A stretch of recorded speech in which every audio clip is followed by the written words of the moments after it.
What do you believe? What do you think happens when we die?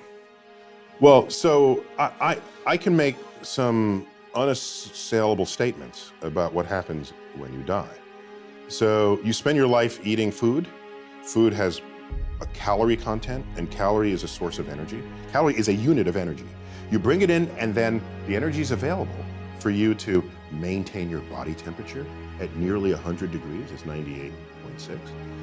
How do you keep something at 100 degrees when nothing else around you is? You're burning energy to sustain that. Because biologically, we need to be at that temperature to function, okay? You also need energy to walk and to move. That's why you eat food.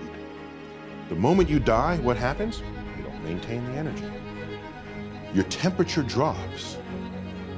How far does it drop? To room temperature. At a funeral, in the casket, if you touch the hand of the person in the casket, your first thought is, the body's cold. No, it's not, it's room temperature. But it's cold compared to 100 degrees. They're no longer burning this energy. Okay, so now, every one of your molecules has energy within it.